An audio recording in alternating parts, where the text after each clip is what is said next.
Shut down అవుతున్న ఒక switch brand కంపెనీని 21,000 crores వర్త్ కంపెనీని చేశారు. హేమంత్ రాయ్ ఒక నార్మల్ ఒక స్విచ్ షాప్ లో అనేది ఆయన పనిచేసేటారు. అది కూడా హెవెల్స్ అనే ఒక కంపెనీ ఒక స్విచ్ షాప్ లో ఆయన పనిచేసేటాడు. సో అక్కడ నార్మల్ అక్కడ పని నేర్చుకుని అలా చేసేటప్పటికి అండ్ నెక్స్ట్ వాళ్ళ ఓనర్స్ ఎవరైతే ఉన్నారో సో వాళ్ళిద్దరు వాళ్ళు అక్కడ చనిపోవడం జరుగుతుంది. సో హెవెల్స్ అనేది అప్పుడు గట్టిగా ఒక మంచి బ్రాండింగ్ ఉన్న ఒక కంపెనీ, ఐ మీన్ మంచి స్విచెస్ సెల్ చేస్తున్న కంపెనీ.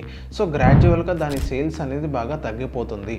అండ్ నెక్స్ట్ 1973లో కనుక మనం చూసుకున్నట్లయితే ఒక 7 lakhs పెట్టి ఆ హెవెల్స్ అనే కంపెనీని ఈయన ఎక్వైర్ చేయడం జరిగింది, ఐ మీన్ కొనుక్కోవడం జరిగింది. సో అక్కడ నుంచి ఆయన బిజినెస్ స్ట్రాటజీ కనుక మీరు చూసుకున్నట్లయితే మీరు షాక్ అవుతారు. అండ్ నెక్స్ట్ అక్కడ నుంచి ఆయన మ్యానుఫ్యాక్చర్ అనేది ఆయన చేయడం జరిగింది. స్విచ్చెస్తో పాటు ఫ్యాన్స్ కానీ గ్లీజర్స్ కానీ ఇంకోటి ఏంటి వైర్స్ కానీ సో ఇలా ఎలక్ట్రిక్ సంబంధించింది అన్నీ అనేది వాళ్ళు మ్యానుఫ్యాక్చరింగ్ చేసేటోళ్ళు. ఈవెన్ బల్బ్స్ కూడా వాళ్ళందరూ అక్కడ మ్యానుఫ్యాక్చరింగ్ చేసేటోళ్ళు.